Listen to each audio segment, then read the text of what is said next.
J'élève un Alléluia. Plus fort que l'incertitude. J'élève un Alléluia. Mon âme est une mélodie. J'élève un Alléluia. Et tout le ciel combat pour moi. Alors je chanterai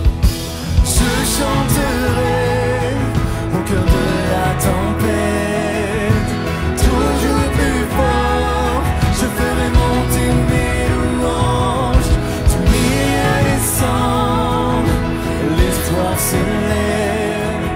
La mort est vaincue, le roi est vivant.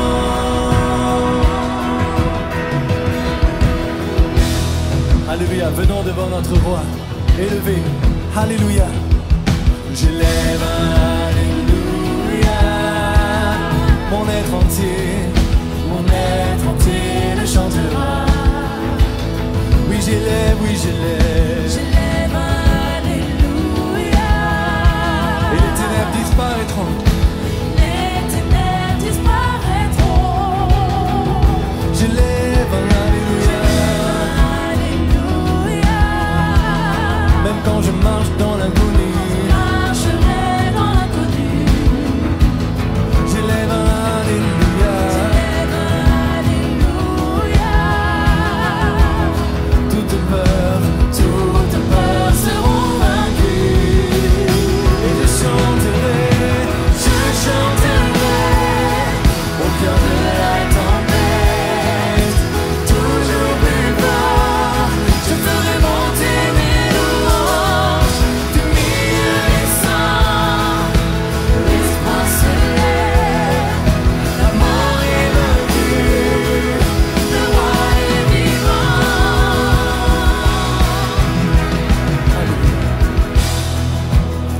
Ce matin, dis à ton âme, mon âme bénit l'Éternel. N'oublie aucun de ses bienfaits. Je vais élever ton nom encore plus fort, chanter tes louanges. Alléluia. Et chante-le plus fort. Chante-le plus fort. Oui, chante-le plus fort. À vous. Chante-le plus fort. Chante-le plus fort. Chante-le plus fort. Chante-le plus fort. Chante-le plus fort. Chante-le plus fort. En présence de tes ennemis. Chante-le plus fort.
la parole de Dieu, l'Éternel est ma force et le sujet de mes louanges. C'est lui qui m'a sauvé. Que ma bouche soit remplie de tes louanges, que chaque jour elle te glorifie. Est-ce qu'il y a quelqu'un qui veut glorifier Dieu ce matin pour qui il est et pour ce qu'il fait? Est-ce qu'il y a quelqu'un qui veut déclarer toute la grandeur et toute la gloire de Dieu dans sa vie et sur toute la terre? Il est tellement bon, il est tellement merveilleux et quoi que tu traverses, il est digne de louange. Et il te dit loue-moi et adore-moi parce que je suis digne. Alors on va déclarer ensemble. Je ne cesserai pas de louer ton précieux nom, Jésus, tous les jours de ma vie, tous les jours de ma vie, je louerai ton précieux nom. Non, je ne cesserai pas de louer ton précieux nom. Tous les jours de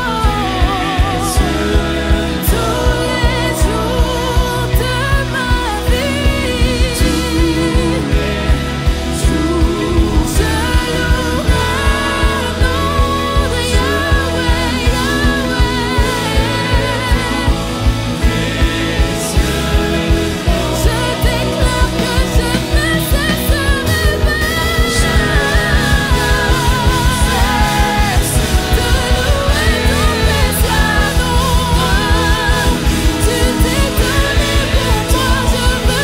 pour moi, je veux louer ton précieux nom. Tous les jours de ma vie, chaque jour de ma vie, je louerai ton précieux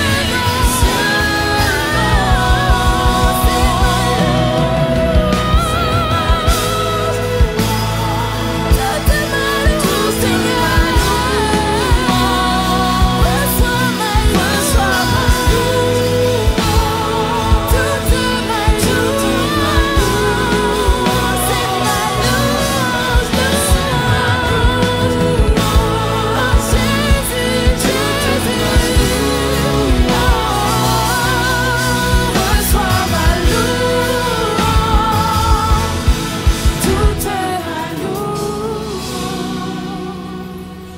C'est ma louange, toute ma louange, reçois ma louange, toute ma louange, c'est ma louange, toute ma louange, reçois toute. Non, je ne cesserai pas.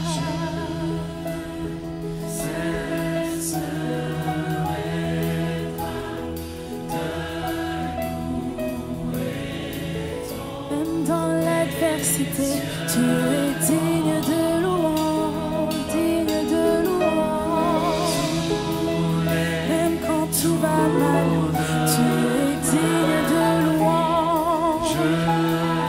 Tu peux tout accomplir, tu peux tout arranger, tu peux tout réparer, tu peux tout restaurer. Oh Yahweh, oh je louerai,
présence change toutes choses.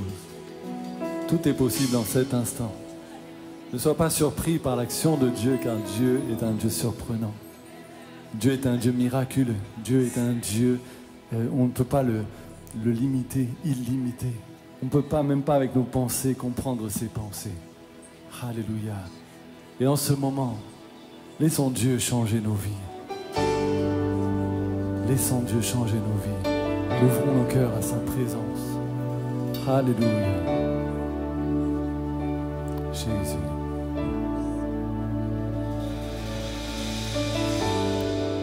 Oh, quelle paix dans ce moment, dans le calme de ta présence, quand le bruit faiblit, oui tu parles à mon âme.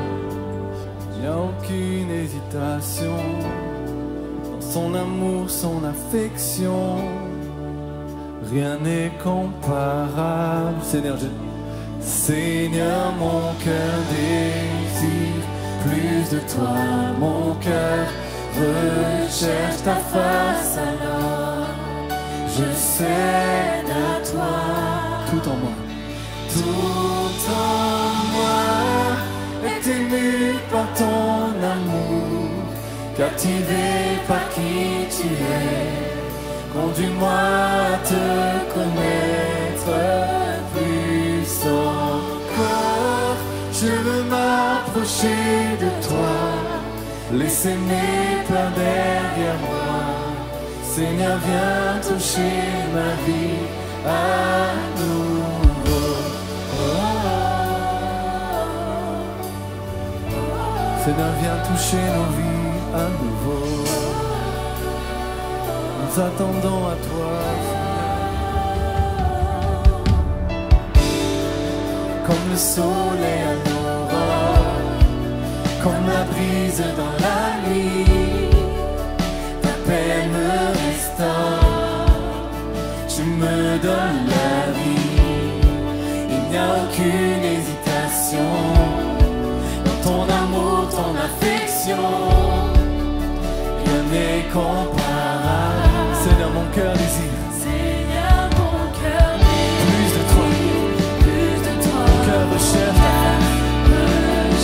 ta face. Alors, je cède à toi. Tout en moi. Tout en moi est ému par ton amour, captivé par qui tu es. Conduis-moi à te connaître plus encore. Je veux m'approcher de toi, laisser mes pleurs derrière moi. Seigneur, viens toucher ma vie à nouveau.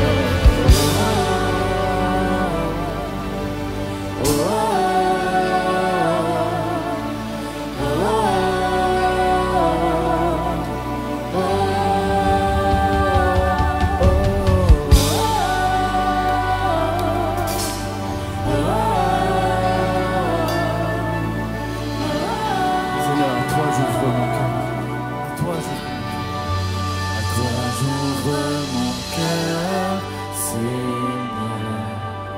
Disons-lui, à toi j'ouvre mon cœur. Toi, j'ouvre mon cœur à jamais. Donc fais ce que toi seul sais faire. Fais ce que toi seul sais faire. Jésus, viens régner. Jésus, viens régner dans ma vie. Proclamons-le à toi. À toi, j'ouvre mon cœur, Seigneur. À toi j'ouvre mon cœur. Toi, j'ouvre mon cœur à jamais. Fais ce que toi seul sais. Toi seul sais faire, Seigneur. Jésus, viens régner dans ma vie. À toi j'ouvre mon cœur.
toucher nos vies. Encore une fois aujourd'hui, viens toucher nos vies. Encore aujourd'hui, viens toucher nos vies. Viens toucher nos vies. Viens toucher ma vie. Seigneur, encore aujourd'hui, viens toucher. Alléluia. Que Dieu soit béni. Amen. Est-ce qu'on peut remercier l'équipe de louange de nous bénir ainsi dans chaque réunion par leur consécration, leur engagement. Et c'est vraiment un bonheur de louer le Seigneur. Amen. Bienvenue à chacun dans la maison de Dieu ce matin. En entrant, vous avez certainement reçu ce signet. Si vous ne l'avez pas eu à tout hasard, vous pourriez le prendre à la sortie. Et puisque ce sera notre introduction et notre conclusion concernant cette prière très très forte que je vous proposerai après ce message et dès maintenant de le faire monter vers le Seigneur. Pendant ce chant, ce qui me venait dans mon cœur et j'aimerais partager, que vous restiez, que nous restions disponibles à l'écoute de l'Esprit. Je m'explique. Parfois, nous avons, pas des préjugés, mais des clichés. Nous nous sommes fait une image de notre appel, de notre service, de notre vocation. C'est bien, mais tout en laissant, et je vous invite à laisser la place à l'Esprit de Dieu. J'ai ressenti pendant ce chant que parfois, Dieu a une orientation pour nous, une direction pour nous, un changement de saison pour nous. Mais nous sommes tellement dans nos clichés du service que nous ne le laissions pas le temps, la possibilité de nous parler. Ça m'a rappelé une sœur qui, quand j'ai fondé l'église à Taverny, donc quand on commence, on est toujours très peu, nous étions, je crois, 2 ou 3 familles, dont cette sœur, son mari, ses enfants, mon épouse, moi-même, notre couple, et elle était venue me voir, elle me dit, pasteur, elle était jeune, elle me dit, je crois que Dieu m'a confié les personnes âgées, les aînés, et aussi, je suis sûr, me disait-elle, les sans-abri, les SDF. Alors, je l'ai regardé, j'ai dit, pour l'instant, je n'ai pas de personne âgée, la plus vieille, la plus âgée, c'est moi, 27 ans, et puis on n'a pas de SDF, on n'a pas des gens de la rue. Je l'ai regardé et j'ai dit, mais je crois que Dieu t'invite à t'occuper des enfants. Ah, m'a dit, pasteur, jamais j'ai pensé à ça, et puis jamais, c'est pas mon truc. Alors c'est pour ça que je vous invite ce matin à laisser Dieu vous donner son avis. Car à partir de ce jour-là, cette sœur, elle a obéi, elle a commencé à servir le Seigneur, et elle est devenue juste incroyable. Elle est devenue une grande responsable de tous les moniteurs, monitrices. Nous avions eu des dizaines et des dizaines de BAFA qui sont sortis de cette église, dont elle-même, mais tous mes enfants d'ailleurs. Et nous avions tous les mercredis sous sa responsabilité ce qu'on a appelé la bonne nouvelle du mercredi, où là, c'était le feu pour tous les enfants, c'était l'évangélisation. Et des années plus tard, elle est retournée dans son pays, au Portugal. Et maintenant, qu'est-ce qui se passe là-bas? Elle s'occupe des personnes âgées, elle s'occupe des sans-abri, parce que maintenant, c'était le temps de Dieu. Alors vraiment, je vous invite à être sensible. Ne mettez pas vous-même des barrières à Dieu. Laissez Dieu vous dire ce qu'il pense de vous et ce à quoi il vous a appelé.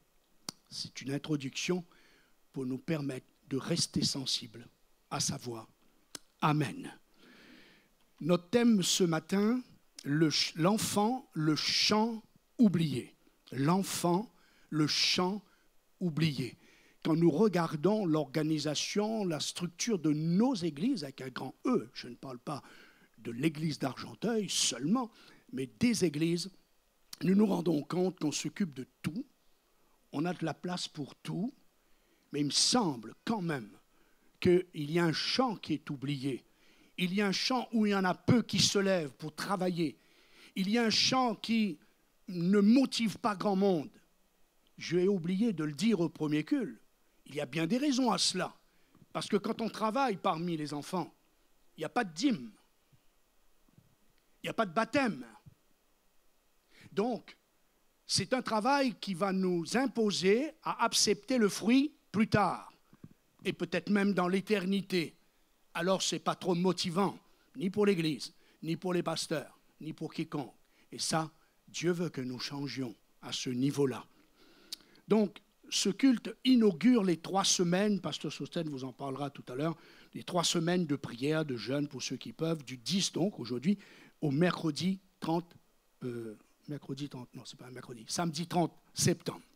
Donc, sachant que connaître Dieu, c'est aussi savoir que toute l'Écriture enseigne de l'intérêt que Dieu porte à l'enfant. Depuis la Genèse, je peux vous le démontrer jusqu'à l'Apocalypse, c'est un enseignement clair où le cœur de Dieu se révèle pour l'intérêt que Dieu porte à l'enfant. Et ce dimanche prochain, c'est la reprise des cultes des enfants et il y a vraiment des besoins de moniteurs. Et ce besoin, c'est un besoin criant. Non seulement dans tous les domaines, je crois qu'on devrait aussi élargir en disant le service tout court et dans vraiment une crise. Mais plus que tous les autres services, je pense qu'au niveau des enfants, c'est vraiment un besoin. Donc Dieu m'a conduit à partager ce thème, l'enfant, le champ oublié. Et après ce message, nous reviendrons avec une diapo pour nous rappeler ce que nous avons,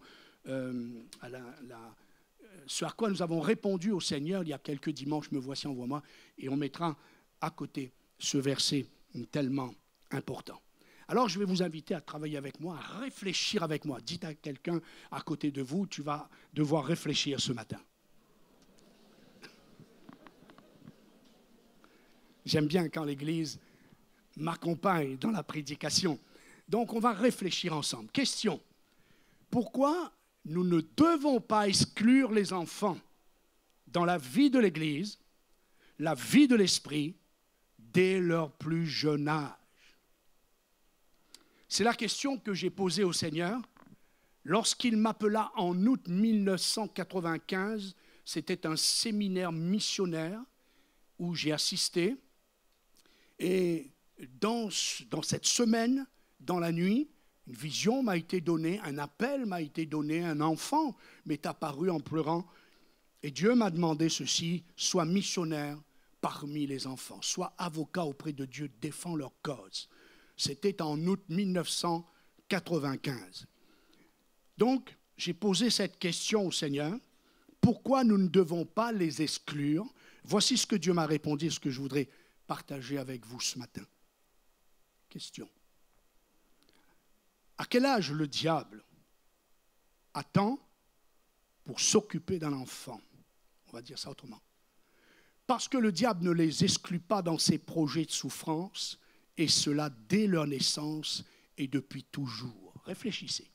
Je vous ai invité à réfléchir avec moi. L'ennemi, si même il lui était possible dès le ventre de la maman, s'il pouvait faire du mal à une famille, à la maman, au mari, au travers de la drogue, de l'alcool et de toute autre chose, il le ferait. Et dès que l'enfant est né, il fera tout de ce qui est dans son pouvoir pour s'en occuper. Nous y reviendrons. Question biblique. Où lisons-nous pour la première fois le mot enfant ou synonyme? Enfant, enfantement, enfant, synonyme dans les Écritures. Est-ce que quelqu'un a juste une idée comme ça? Genèse, ah, c'est vague ça, hein? Il y a combien de chapitres? Ça a 50 dedans, non? Après? Oh, mais t'es génial, toi. T'as été dans le couloir au premier culte, c'est ça? Genèse 3,16, pour ça qu'il y a Jean 3,16. Jean 3,16 est une revanche sur Genèse 3,16. Dieu dit à la femme, j'augmenterai les souffrances de ta grossesse. Souffrance, grossesse. Désolé pour les sœurs qui sont enceintes. Tu enfanteras avec douleur. Et mon épouse, quand elle a couché ses 4 enfants. Elle a tellement accouché comme on va à la boulangerie qu'une sœur lui a dit, mais tu n'es pas biblique, parce que c'est écrit, on doit souffrir. Donc Dieu dit à la femme, je demanderai les souffrances de tes grossesses, tu enfanteras avec douleur. Écoutez bien, cette parole est une parole prophétique.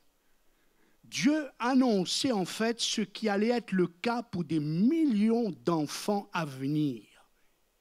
C'est étrange cette parole. Vous savez que la Bible, elle a 2 aspects. Il y a une prophétie ou une parole qui concerne tout de suite, maintenant, présentement. Et puis il y a souvent derrière une projection prophétique. Et avec tout ce que j'ai appris, étudié, je comprends mieux ce texte parce qu'il y a vraiment une prophétie où la première fois le mot enfant apparaît. Il apparaît dans ce cadre de souffrance, douleur. C'était comme déjà pour nous montrer ce que allait être, je répète, trop souvent le cas de millions d'enfants dans le monde. Un de mes thèmes lors de mes séminaires sur la cause des enfants dans le monde s'intitule « La situation des enfants dans le monde vue par Jérémie le prophète ». Là aussi, vous avez une autre projection prophétique. C'est-à-dire, Jérémie nous parle de la situation des enfants dans sa génération, mais ce constat, c'est une forme de vision prophétique de ce que sera bien trop souvent la situation des enfants dans le monde. C'est quelque chose que je vous invite vraiment à étudier avec le prophète Jérémie. Dieu lui a vraiment confié cela, mais quand vous regardez les situations diverses des enfants qu'il nous présente, on a un tableau d'exactement ce qui se passe en 2023. Donc, nous ne devons pas exclure les enfants parce que le diable ne les exclut pas dans ses projets de souffrance. Et par exemple, comme pour les enfants des rues, populations les plus cachées, nous dit l'UNICEF, et invisibles au monde. J'ai parcouru 22 pays, dont la moitié c'était pour la cause des enfants, et j'ai vu ce phénomène, cette tristesse, c'est terrible de voir des petits-enfants de 5 ans, 6 ans, 7 ans, leur maison c'est la rue. Merci Seigneur pour tous ceux qui œuvrent pour eux. Ce sont ceux-là les enfants les plus vulnérables, les proies faciles pour exploitation de toutes sortes, pour l'exploitation de toutes sortes. On pourrait parler sur ce thème, la situation des enfants dans le monde vue par Jérémie le prophète, on pourrait parler des enfants abusés, violentés, les enfants avortés. N'oubliez pas, adultes que vous êtes, il y a l'enfant qui vit en nous. Voilà pourquoi l'enfant qui vit en nous a besoin d'être guéri de son passé, comme disait Françoise Dolto, la première psychanalyste. Elle disait, quand on lui posait la question « Qu'est-ce qu'un adulte ?» Elle dit « Un adulte, c'est un enfant gonflé d'âge. » Un adulte, c'est un enfant gonflé d'âge. Donc on pourrait parler de les enfants avortés, les enfants de la guerre, les enfants soldats qu'on appelle, les enfants esclaves, les enfants affamés de la faim, les enfants dans la violence dans le milieu familial, que j'ai appelé les enfants de la nuit. J'ai fait partie de ça dans mon enfance. Les enfants confrontés au fanatisme religieux. Je ne citerai pas les pays, mais certains pays ont déclaré que la vie des adultes, des soldats, coûtait beaucoup trop cher. Ils ont utilisé des milliers d'enfants pour déminer, leur promettant que leur mort les fait partir directement dans le paradis. Fanatisme religieux. Les enfants non scolarisés, non soignés, et la liste, elle est encore bien longue. De tous ces fléaux, écoutez-moi bien, l'enfant n'est pas épargné. Ces enfants qui trop souvent sont moissonneurs des erreurs de l'adulte, de la société, de la politique, du gouvernement, de la religion. Quand il y a un naufrage, on entend ces naufrages, de plus en plus d'ailleurs, de familles migrants, immigrés, l'enfant se noie aussi. Vous me suivez? Lors d'un incendie, l'enfant meurt aussi. Lors d'un attentat, de tsunami ou d'un tremblement de terre, comme nous l'avons entendu cette semaine terrible sur le Maroc, vous croyez que le tremblement de terre a sélectionné les adultes et les enfants? L'adulte comme l'enfant périt également. Claire Brisset a écrit Un monde qui dévore nos enfants. C'est un livre comment je vais dire ça, c'est pas d'une femme convertie, mais je parle de son livre Un monde qui dévore nos enfants. Elle l'a si bien écrit, un monde qui défend nos enfants. Elle est la première femme qui a été nommée par Jacques Chirac en l'an 2000. Elle a été la première nommée défenseur des enfants. Actuellement, c'est Éric Delamarre depuis novembre 2020. Vous voyez, c'est seulement qu'à partir de 2000, on n'est pas si loin quand même, que le gouvernement a créé ce poste pour être représentant pour la cause des enfants, pour la défense de la cause des enfants. Alors, à ma question, je réponds. Si l'enfant n'est pas épargné de toutes les misères du monde, pourquoi serait-il exclu concernant le salut éternel, le don de Dieu, la joie de servir Dieu dans l'Église et vivre à fond la vie de l'esprit? C'est une question. Vous me suivez?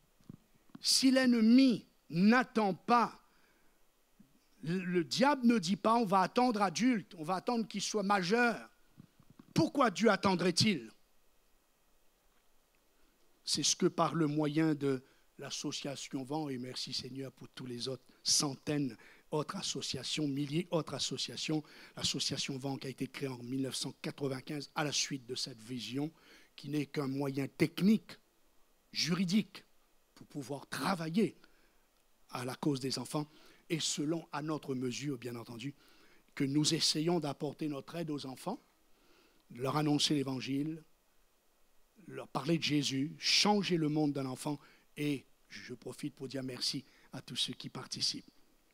Un de mes slogans, c'est « Si nous ne pouvons changer la situation des enfants dans le monde, nous pouvons changer le monde d'un enfant. » Souvent, quand nous parlons comme ça sur ce thème, alors ça fait beaucoup, ça fait gros, on a l'impression que ça ne nous intéresse pas quelque part. Hein. Ou alors, qu'est-ce que je peux faire? Alors, juste une réflexion mathématique. Admettons qu'il y a 300 millions d'enfants dans le monde, nos familles, qu'importe en France, à l'étranger, qu'importe, car vous savez que même en France, il y a des statistiques qui donnent à réfléchir au niveau de la scolarité, au niveau des soins, etc. Alors, admettons qu'il y a 300 millions d'enfants. Dieu ne vous a pas demandé de prendre tous ces enfants du monde. C'est ce que je dis, on ne peut pas changer la situation des enfants dans le monde. Ça, c'est Jésus qui l'a fait en mourant sur la croix. Mais rêvons que 300 millions d'adultes se lèvent pour s'en occuper un seul. Ben, ça y est, on a gagné. Amen. Vous me suivez? Quelle est la définition de l'enfance, le terme enfant? La population pédiatrique regroupe les enfants et les adolescents de leur naissance jusqu'à leurs 17 ans inclus. Il y a encore quelques années, la France, le mot enfant, infant, en latin, était jusqu'à 20 ans.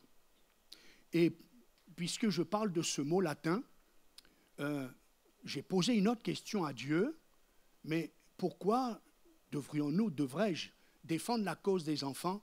Cette pensée m'est venue, tu auras la réponse bientôt. Et j'étais abonné à des magazines sur la cause des enfants, et j'ai reçu un des numéros qui traitait le sujet, l'origine du mot enfant. Donc c'est latin, infant, I-N-F-A-N-S. Savez-vous ce que ça veut dire? Celui qui ne parle pas. Celui qui ne parle pas. Voilà pourquoi Jésus dit, laissez-les venir. Soyez leur voix. Pensez pour eux, priez pour eux, parlez pour eux, agissez pour eux. Celui qui ne parle pas. Je referme ma parenthèse. Un article dans l'UNICEF dit, les premiers moments comptent pour chaque enfant. Les 1000 premiers jours de vie peuvent influer de manière décisive l'avenir d'un enfant. La question ce matin, la question à l'Église ce matin est, est-ce que l'Église a-t-elle une vision du cœur de Dieu concernant les enfants du monde, les enfants de l'Église, nos enfants, la famille? L'Église, c'est-à-dire vous et moi, que faisons-nous? Quelle est notre participation? Quel est notre engagement?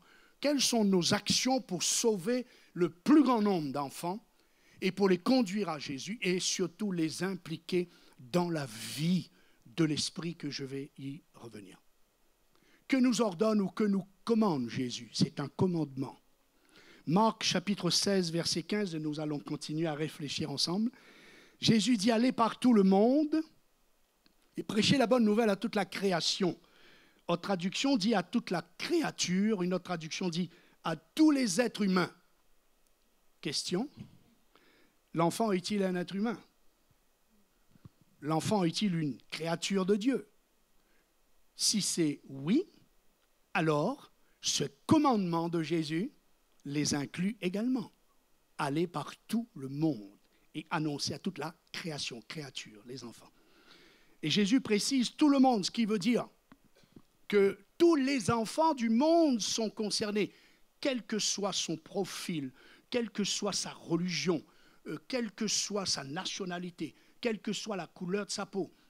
L'enfant est prioritaire aux yeux de Dieu et Dieu veut sauver les enfants.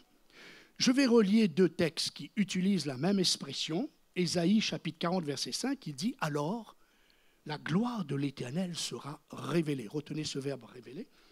Et au même instant, toute chair le verra, car la bouche de l'Éternel a parlé. Je prends un deuxième texte, Acte 2, 16.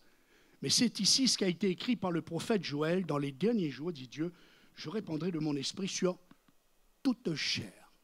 Donc, le prophète Ésaïe dit que toute chair, Dieu va révéler à toute chair sa gloire. Et ici, Pierre nous dit que Dieu va répandre son esprit sur toute chair. Est-ce que les enfants est inclus dans le toute chair? Ben oui, puisque c'est une création de Dieu, c'est une créature de Dieu. Et l'apôtre Pierre dit, dans les derniers jours, je répandrai mon esprit sur toute chair. Sachez que le baptême du Saint-Esprit est aussi pour nos enfants. Et quand ils sont baptisés du Saint-Esprit, ce n'est pas un baptême junior. Comme les aînés, ce n'est pas un baptême du Saint-Esprit senior. Quand un enfant est baptisé du Saint-Esprit, il est baptisé du Saint-Esprit, du Dieu créateur du ciel et de la terre. Amen. Je bénis Dieu. Nous y avons cru, puisque je donnerai quelques mots de mon témoignage. Je viens de là, de cette enfance-là. Et j'ai donc éduqué mes enfants dans cette confiance que tout petit, Dieu veut les bénir, les sauver. Ils se sont convertis tout petits. Ils ont été tous baptisés du Saint-Esprit, 5, 6, 7 ans. Et celui qui est pasteur maintenant à 7, 8 ans, il exerçait des dons de langue, interprétation de langue dans l'église, prophétie. Parce que Dieu ne veut pas qu'il perde du temps. Plus que la racine est profonde, plus que l'arbre tient bon. Plus que l'enfant va se convertir, pas seulement convertir, mais qu'on va l'impliquer dans la vie de Dieu, dans la vie de l'esprit, dans ces choses qui est aussi pour lui, alors ça va faire des hommes et des femmes solides. Souvenez-vous, l'apôtre Pierre, le jour de la Pentecôte, il a prêché, et quand la foule lui a dit, mais qu'est-ce qu'on doit faire? Pierre dit, repentez-vous. Acte chapitre 2. Que chacun de vous soit baptisé dans le nom de Jésus pour le pardon de ses péchés, et vous recevrez le don du Saint-Esprit, car, Pierre ajoute, la promesse, c'est une promesse. Elle est pour vous et pour vos enfants. Dites Amen. Amen. Alors, essayons de représenter l'apôtre Pierre. Il y a des milliers de gens.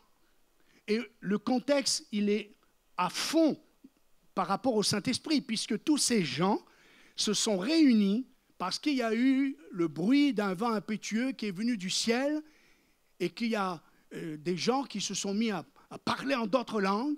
On est dans ce contexte-là. Pierre se lève, il dit, vous voyez tout ce phénomène-là, cette action de l'esprit, ce mouvement de l'esprit, ces choses qui est en train de vous bouleverser, sachez que cette promesse, je reviens, il est devant la foule, elle est pour vous. Alors les adultes sont super contents et ils continuent, et pour vos enfants. Alléluia. Pour vos enfants. Croyez-le, frères et sœurs. Vous savez ce qui m'a étonné le plus pendant mes 58 ans de ministère, de partir dans ces pays prêcher, c'est jamais les enfants. Les enfants, ils y croient tout de suite, ils reçoivent. C'était l'étonnement des adultes de croire qu'un enfant pouvait croire. C'est l'étonnement des adultes de croire qu'un enfant pouvait être baptisé dans le Saint-Esprit et vivre des choses merveilleuse avec le Seigneur. Je dis souvent, les choses les plus fortes, après ça a mûri. On peut appeler ça comme une semence. Les choses les plus fortes que j'ai vécues, c'est de 9 ans à 17 ans. Rêve, vision, révélation. Et après, Dieu a fait que mûrir ces choses pour me faire entrer dans la vie d'adulte pour que je puisse le servir. Alors ne privez pas nos enfants de ces cadeaux de Dieu. Dans l'enseignement de Jésus dans Matthieu, chapitre 18, versets 2 à 6, le chapitre Matthieu est presque 100% consacré aux enfants. Il y a un enseignement très, très fort dans ce chapitre. Jésus dit, quiconque reçoit mon nom. Est-ce qu'il y a un petit enfant ici là, qui est volontaire? Peut-être venir avec sa maman ou avec son papa s'il n'ose pas pour qu'on fasse un peu les choses en visibilité. Allez, qui c'est qui est courageux? Sinon, la maman, ce matin, c'est Pasteur Sosten, il a embarqué un enfant dans l'auditoire, il l'a emmené jusqu'ici. Alors, je crois qu'il a envie d'un 4e, mais bon, ça, c'est autre chose. Alors, qui c'est qui va emmener un enfant à côté de moi, là? Allez, viens, man. Je vais te dire ce que le Seigneur attend de toi. You are ready? Tu es prêt? OK. Alors, où c'est que j'en étais? Jésus dit, quiconque reçoit en mon nom un petit enfant comme celui-ci, me reçoit moi-même. Une autre traduction, l'homme qui reçoit un enfant comme celui-ci par amour pour moi, me reçoit moi-même. Chaque fois que vous saluez un enfant, chaque fois que vous regardez un enfant, chaque fois que vous lui dites un petit mot à la sortie, chaque fois que vous l'accueillez d'une façon, d'une manière, sous une autre, vous le faites à Jésus. C'est Jésus qui l'a dit, ce n'est pas moi. Parce que Jésus est au travers de ses enfants. Et puis il y a un avertissement de Jésus. Si quelqu'un scandalisait un de ses enfants, Jésus dit c'était mieux pour lui de l'emmener en Méditerranée et de le jeter dans la mer la plus profonde. Et Jésus rajoute un de ces petits qui croient en moi. Vous avez compris? Jésus est en train de confirmer que les enfants peuvent croire en lui. Si quelqu'un scandalisait un de ces petits qui croient en moi, c'est pas fini. Gardez-vous de mépriser un seul de ces petits. Nous verrons ça tout à l'heure avec l'appel de Samuel. Car leurs anges, vous voyez ce petit garçon-là? Jésus dit, il y a un ange dans le ciel qui voit la face du Père et qui veille sur ce petit garçon du matin au soir. C'est écrit, d'accord? Gardez-vous de mépriser un seul de ces petits, car je vous dis, leurs anges, ils ont leurs anges, comment on dit ça là? Attitrés, hein? Dans les cieux, voient continuellement la face de mon Père qui est dans les cieux, car le Fils de l'homme est venu sauver ce qui était perdu. Un bébé est sauvé, un nourrisson est sauvé. Mais dès que l'enfant prend connaissance du mal et du bien, il a besoin d'être sauvé parce qu'il est perdu comme les adultes. Et Jésus dit de même, ce n'est pas la volonté de votre Père qui est dans les cieux qui se perd d'un seul de ses petits. T'as entendu là? Ce n'est pas dans la volonté de Dieu que tu te perds. Dis Amen. Amen. Voilà, allez, on l'encourage. Ce n'est pas dans la volonté de Dieu qu'un seul enfant se perd. D'accord? Dieu, on va un peu plus loin, Dieu se révèle à l'enfant. Pasteur Sosten est revenu sur ce texte de 1 Corinthiens 2, 9, 11. Vous vous rappelez, plusieurs fois il l'a cité. Mais comme il est écrit, ce sont des choses que l'œil n'a point vues, l'oreille n'a pas entendues, qui ne sont point montées au cœur de l'homme, les choses que Dieu a préparées pour ceux qui l'aiment. Dieu nous les a révélées par l'Esprit. Alors, si les choses de Dieu ne sont pas accessibles à l'homme humainement, sauf par révélation de l'Esprit, alors Dieu veut aussi se révéler à l'enfant, puisque c'est sa volonté de le sauver. Vous me suivez? Toute l'Écriture nous enseigne cette vérité que Dieu se révèle à l'enfant. Je vais lire quelques textes. Deutéronome 29, 29. Les choses révélées, dit Moïse, c'est Moïse qui parle, hein, de la part de Dieu, nous appartiennent, ou sont à nous, ou sont pour nous, et pour nos enfants. Les choses révélées sont pour nos enfants. Dieu se révèle aux enfants et à nos descendances. Écoutez Luc, c'est Jésus qui parle. La Bible dit Jésus tressaillit de joie par le Saint-Esprit, la joie du Saint-Esprit. Retenez bien, il va parler des enfants, mais ça a été communiqué par une joie du Saint-Esprit. Père, Père du ciel et de la terre, je te loue de ce que tu as caché, ces choses aux sages, aux intelligents, et de ce que tu les as révélées aux petits-enfants. Oui, Père, je te loue de ce que tu l'as voulu ainsi. C'est la volonté de Dieu. Tu as voulu, vouloir, volonté. Nous apprenons ce matin que la volonté de Dieu, c'est de se révéler aux plus petits. Dieu se révèle à l'enfant et Dieu l'appelle. Dieu appelle l'enfant. On a un exemple très très connu dans les Écritures, hein. C'est le petit Samuel. Et Dieu va parler à Samuel, Dieu va se révéler à Samuel. C'était comment on va dire ça? C'était la mission d'Élie, mais apparemment, il n'a pas rempli sa mission, alors Dieu va le faire lui-même. Samuel ne connaissait pas encore l'Éternel et la parole de l'Éternel ne lui avait pas encore été révélée. Mais Dieu va se révéler à ce petit garçon, on estime en 6, 7, 8 ans, à peu près. Si vous lisez attentivement ce chapitre, vous verrez, il y a quelques versets, 11 fois le verbe révéler, 11 fois. Quand Dieu veut dire quelque chose, il insiste lourdement. 11 fois le verbe révéler. Écoutez bien.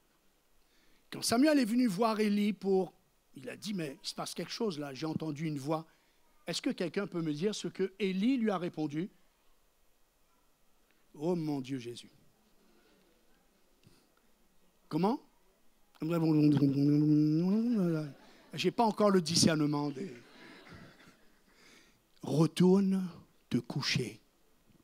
J'ai l'impression de voir, Élie est un peu l'image parfois de l'Église, que Dieu nous pardonne, des pasteurs, des responsables, des parents, qui quand un enfant commence à leur parler de ce qu'il y a sur son cœur peut-être, je ne sais pas, concernant les choses de Dieu, nous lui disons trop souvent, une autre façon de le dire, vous me suivez, retourne te coucher.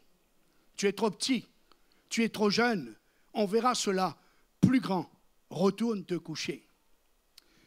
J'ai dit souvent dans mes séminaires que une des raisons que beaucoup de nos jeunes repartent, nos ados repartent dans le monde, aller chercher autre chose, parce qu'on ne leur a jamais dit que depuis leur naissance, ils pouvaient s'impliquer dans les choses de Dieu. On ne leur a jamais dit qu'ils pouvaient goûter aux choses du ciel, à la vie de l'Esprit, au baptême de l'Esprit. Alors, à force de leur dire « retourne te coucher », attends d'être majeur, eh bien, ils ne se sont jamais relevés, parce que lui, l'ennemi, n'attend pas qu'il soit majeur. C'est vraiment une forte réflexion. Ne leur disons plus « retourne te coucher », mais écoutons-les. Quand mon fils Benjamin, 5 ans, 6 ans, me parlait ce qu'il avait sur son cœur, des rêves qu'il faisait, qu'il se voyait en train de prêcher, etc., etc. Ah, je l'ai écouté avec beaucoup d'attention, parce que je viens de là, je vais le dire. Ce n'est pas parce que j'étais mieux que les autres, mais parce que je viens de là. Je crois que, dans les Écritures, Paul dit, comme vous avez reçu le Christ, marchez-y. Réfléchissez, parce que de la manière là où Dieu est venu vous chercher, il y a déjà une forme d'appel qui vous concerne. Moi, je viens de là. J'aurais jamais pu parler de ce que je parle aujourd'hui. Je n'aurais pas été aussi convaincu si je ne venais pas moi-même de là. Alors, avec plaisir, je les écoutais. J'y croyais. Et on priait. On demandait au Seigneur. Et aujourd'hui, fier, oui, fier, d'avoir tous mes garçons engagés pour le Seigneur, servant le Seigneur, un pasteur, l'autre, dans la louange, la musique, l'adoration, etc., etc. Amen. Ce n'est pas la petite Roumaine qui va dire le contraire, puisqu'elle l'a épousé. Écoutez ce que déclarent les Écritures. Élie comprit, enfin, que ce soit le cas pour l'Église, les parents, nous, les parents. Élie comprit, écoutez, que c'était l'Éternel qui appelait l'enfant. Élie comprit que c'était l'Éternel, non pas qui appelait Samuel, mais qui appelait l'enfant. Dieu appelle l'enfant. Amen. Amen. Merci, Afi. Verset 9. C'est lui qui va dire à Samuel, il va dire, mais il a compris là, il a saisi qu'il se passe quelque chose, il dit, écoute-moi, Si l'on t'appelle, tu diras, par l'Éternel, non pas l'enfant ou Samuel, écoute, ton serviteur, enfant serviteur. Parle, Éternel, ton serviteur écoute. Waouh! C'est juste waouh! Vous avez peut-être oublié que les plus grands hommes de la Bible que nous parlions si souvent, Samuel, David, Daniel, Joseph, vous oubliez que ça a été des gosses de Dieu. Vous avez oublié, c'était des enfants qui ont fait des expériences avec Dieu tout petit. Vous avez oublié que ce sont des ados qui étaient déchaînés dans la foi et ce sont devenus des arbres solides pour le Seigneur. Donc je découvre l'enfant appelé, l'enfant serviteur et un peu plus loin, l'enfant prophète. Alors, on va passer cette diapo, tu peux. Dieu se révèle à l'enfant. Dieu s'est révélé à moi. Il s'est révélé à mon cœur et il m'a appelé. La diapo du témoignage. C'est pour ça que je vous ai dit tout à l'heure, là où Dieu est venu vous chercher, de la façon que Dieu est venu vous chercher, il y a un appel. Est-ce que tu as passé la diapo, là, s'il te plaît? Voilà, merci. Non, ce n'est pas celle-là. Voilà, c'est moi. Vous voyez, j'ai toujours été beau. Hein. Cette naissance, hein. C'est pas de ma faute. Hein. Ah, très musclé, bien sûr. Dieu s'est révélé à moi. J'étais, je pense même, torse nu. Et puis, poussé par l'esprit, on peut dire ça comme ça maintenant. J'étais derrière chez moi. Et puis, j'ai vu une foule de gens. Mais j'ai dit, mais qu'est-ce qui se passe là-bas? Et je suis venu voir. Il y avait des centaines, des milliers de gens de partout. Et il y avait une salle, mais les gens étaient plus dehors que dedans, parce qu'il n'y avait pas assez de place. Et je me suis approché. Il y avait une grosse pierre. Je voulais savoir ce qui se passait là-bas. Je me suis mis sur cette pierre. J'aimerais souligner que je n'avais rien entendu, le missionnaire. Je suis arrivé, il avait fini. Il est en train de prier. Donc, raison de plus pour démontrer que c'est Dieu qui s'est révélé à l'enfant, parce que je n'ai rien entendu. Et j'ai monté sur cette pierre et j'essayais de voir, si j'étais tout petit, j'essayais de voir ce qui se passait. Et là, j'ai vu cet homme de Dieu en train d'imposer les mains très loin, au fond là-bas. Et tout à coup, une parole est venue, comme si quelqu'un audiblement me parlait, me disant, un jour, tu feras comme lui. Ce jour-là, Dieu venait d'imprimer dans le cœur de cet enfant, ignoré de tout le monde, personne ne l'a entendu, personne ne l'a vu. Et même moi, j'étais complètement ignorant, je ne savais même pas expliquer. C'est aujourd'hui avec le recul qu'on explique. Je sais qu'une chose, ça s'est imprimé dans mon âme. Et je me suis mis dans la file, pour aller à l'imposition des mains. Et c'était comme si c'était hier. Cet homme était un ancien scaphandrier, vraiment costaud, grand, musclé. Moi, j'étais plutôt maigrichon. C'est un peu comme Astérix, là, quand il m'a imposé les mains, il a failli m'enfoncer dans le sol. Je pesais pas lourd. Écoutez-moi bien, cet enfant-là est rentré chez lui, convaincu que quoi que ce soit qu'il va décider, il est pour le Seigneur. Convaincu que Jésus l'a sauvé. Je ne pouvais pas, je n'aurais jamais pu expliquer. C'est pour ça, ayez juste la vision et laissez faire le Saint-Esprit. Ne soyez pas un obstacle entre le Saint-Esprit et l'enfant. C'est tout ce que Dieu vous demande. Parce qu'il ne pourra pas vous expliquer tout. J'aurais été incapable. Je ne connaissais rien de cela. C'est quoi la Bible? C'est quoi l'appel? Mais c'était un langage inconnu, jamais entendu. Mais le Saint-Esprit venait de se révéler à cet enfant. Je suis arrivé dans ma chambre, convaincu de ce qui se passait dans mon cœur. J'ai pris un livre, je ne sais pas lequel, hein, le premier qui vient. À l'époque, mes soeurs lisaient beaucoup des Nous deux, maintenant c'est des Nous trois, mais elles lisaient beaucoup des Nous deux. Alors j'ai pris ce livre et j'ai imité le pasteur et j'ai chassé les démons. Mais comme je le dis souvent, c'était plus facile pour moi parce qu'il n'y en avait pas. Dieu venait de marquer cet enfant. Et presque 60 ans plus tard, cet enfant est là. Parce que quand Dieu marque un cœur, quand Dieu met son empreinte sur une vie, quand Dieu met son sceau sur une vie, quel que soit l'âge, Dieu est fidèle pour garder cet enfant jusqu'à la mort. Amen. À mon avis, l'Église, avec un grand E, devrait revoir son organisation pour inclure avec passion les enfants, avec discernement, bien sûr, les aider à venir à Jésus et les introduire dans la vie de l'Esprit. Ce qui nous manque, c'est certainement l'encadrement. Des gens, des hommes, des femmes formés pour ça, qui croient en cela, qui visionnent ça, qui s'occupent de l'enfant avec cette vision de la prière, du service. Croire que Dieu peut le révéler par des songes et des visions. 2 témoignages rapidement d'une petite fille, Camille. C'était l'anniversaire de son papa. Papa ne connaissait pas Jésus. Elle voulait lui offrir une Bible. Elle ne savait pas pour la dédicace s'il fallait écrire de la part de ta fille ou de la part de Camille ou en souvenir de quelqu'un qui t'aime. Alors elle est partie dans le bureau de son père. Elle a fouillé dans tous les livres et elle a trouvé dans un livre écrit de la part de l'auteur. Alors elle a mis de la part de l'auteur. Son père, content de trouver son cadeau d'anniversaire, il réalise que c'est une Bible. Il commence à la lire, l'Esprit de Dieu le touche. Il réalise que cette parole, l'auteur, c'est Dieu. Et il réalise que Dieu a utilisé sa petite fille pour lui emmener un livre, pour parler à son cœur. Et il s'est converti et il a été dans le service de Dieu. Un autre petit japonais s'appelle Neesima. Ses prénoms, c'est Joseph Hardy Neesima.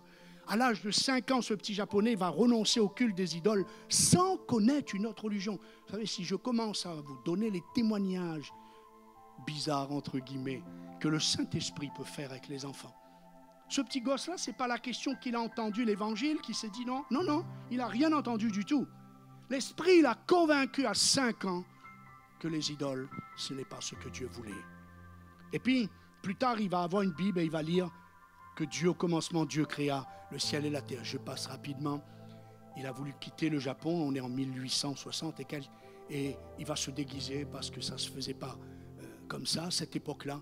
Bref, il va s'engager comme matelot sur un bateau et puis quelqu'un va discerner dans ce garçon quelque chose il fallait s'occuper de ce garçon. Il l'a envoyé à l'Institut chrétien, etc. Il a grandi et il a ouvert lui-même des écoles, des orphelinats. Une vie incroyable pour un petit garçon qui n'avait jamais rien entendu de Dieu, mais dont l'Esprit de Dieu s'est révélé à lui. Je vais conclure avec cet appel. La dernière diapo, me voici, envoie-moi. Si vous lisez Lamentation de Jérémie 4.4, vous verrez que les enfants sont demandeurs. Il est écrit, les enfants demandent du pain et personne ne leur en donne. Personne ne leur en distribue. Personne ne répond à leur attente. Donc le problème n'est pas du côté des enfants. C'est pour ça qu'on leur dit attends plus tard. Non, le problème c'est du côté des adultes. Il n'y a personne pour distribuer ce pain. Qui est le pain de vie? N'est-ce pas le Seigneur Jésus? Il y a un appel pour les parents dans le psaume 78 où il nous est demandé que ce que nous avons entendu de nos pères, nous sommes appelés à l'enseigner à la génération future, de le transmettre à nos enfants, afin que nos enfants transmettent à leurs enfants, de leurs enfants, et des enfants qui naîtraient devenus grands. Ils parlent à leurs enfants, afin qu'ils missent en Dieu leur confiance, qu'ils n'oublient pas les œuvres de Dieu, etc. La première version de la Bible qu'un enfant lira, c'est celle de sa mère. Connaître Dieu, c'est savoir que Dieu nous appelle à œuvrer avec lui dans son champ, sa moisson, sa vigne, bâtir son corps qui est l'Église avec les enfants et de prier pour chacun d'entre eux. Je voudrais terminer avec ce verset très fort. Je revenais en 1999 de la Roumanie avec un des responsables qui a créé une superbe orphelinat. Et donc je revenais en avion, je lui ai cité ce verset. Il m'a dit, ah bon, c'est dans la Bible ça? Oui, c'est dans la Bible. Les Lamentations de Jérémie 2.29. Un appel urgent qui commence par la prière, et j'ai appelé ça la prière du cœur. Je vais la lire dans diverses traductions. Vous avez le signé sous les yeux. Lève-toi donc, debout. Ne retiens pas d'heure en heure. Que tes supplications, tes cris s'élèvent dans la nuit de l'enfance. Crie ta détresse, répands, épanche ton cœur, déverse, vide ton cœur. C'est une question de cœur. Comme de l'eau en présence du Seigneur, devant la face de Dieu, pleure pour les enfants. Cherche sa volonté, cherche ce que tu peux faire. Demande à Dieu, enlève tous les clichés, je l'ai dit à l'introduction, laisse le Saint-Esprit te parler. Lève tes mains vers lui, tes mains suppliantes pour la vie de tes jeunes enfants, tes nourrissons, tes petits-enfants qui meurent de faim, qui défaillent au coin de toutes les rues. Oh, ce n'est pas seulement de la faim alimentaire, car la Bible dit dans les derniers temps, dit Dieu, j'enverrai non pas la faim de l'eau, de la nourriture, mais la faim de la soif de la parole. Les enfants sont demandeurs, mais il n'y a personne. Est-ce qu'on peut se lever pour prier le Seigneur, invoquer son nom, rester sensible au Saint-Esprit? Je vais demander en même temps, comme ça on priera aussi pour eux, Karine et Mélissa, qui sont responsables, une de la nurserie, et elles m'ont exprimé combien là, c'était aussi un besoin urgent pour elles d'avoir des frères, des hommes, des femmes qui se lèvent pour la cause des enfants. Mélissa s'occupe des cultes des enfants, tu nous as dit ce matin, maternelle et primaire. Et Karine, c'est la nurserie. Janine, c'est les tout petits, mais elle travaille toute la journée. Comme ça, vous les voyez en même temps, et on va pouvoir prier aussi avec eux et pour eux. Et à la sortie, ils se tiendront sur le stand .info. Donc, n'hésitez pas à voir avec eux comment ça se passe, comment ça se déroule. Et puis, voilà, ils vont répondre à toutes vos questions. Prions Dieu non seulement pour les enfants de l'Église, mais prions Dieu pour chacun de nous, pour que les cœurs soient sensibilisés, que le Saint-Esprit parle ce matin. Alléluia. Élevons nos cœurs ensemble.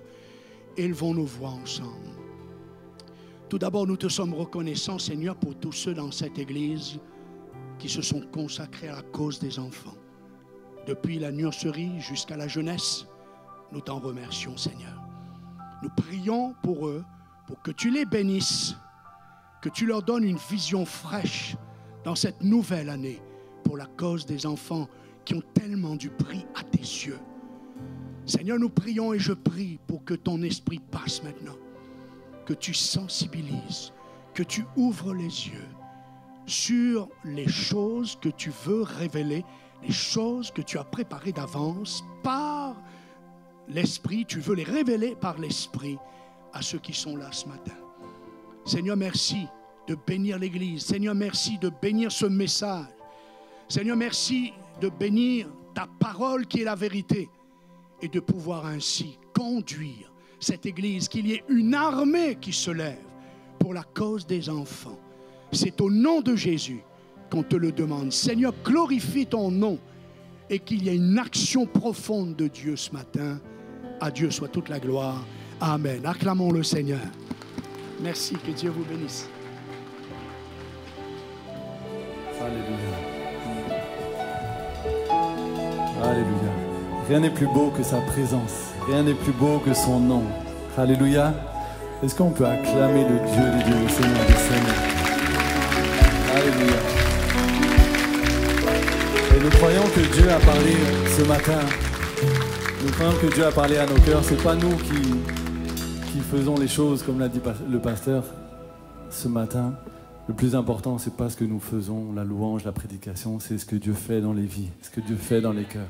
Et nous croyons que Dieu a encore agi ce matin. Alors, gardons ce que nous avons reçu ce matin. Si vous avez reçu des guérisons, de pardon, de sanctification, gardez-les, chérissez-les, cette bénédiction de Dieu.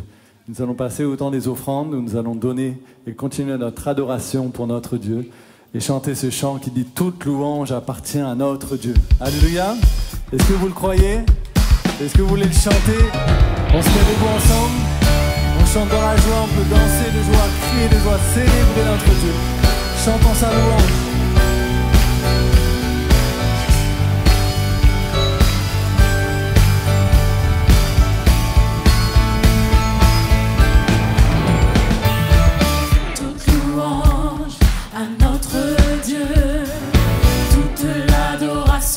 D'une seule voix, toute louange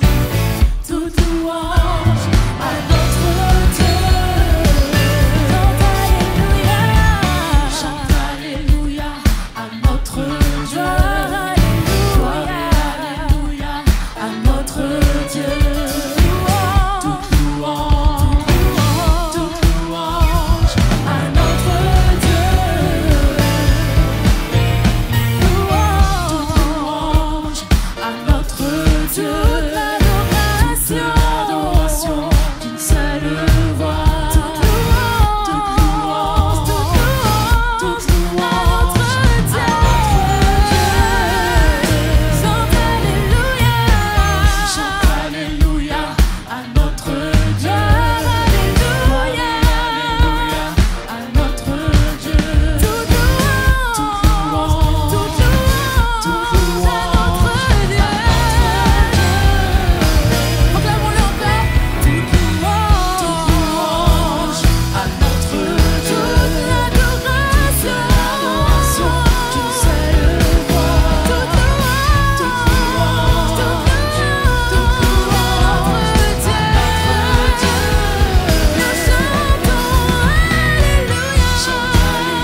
frère.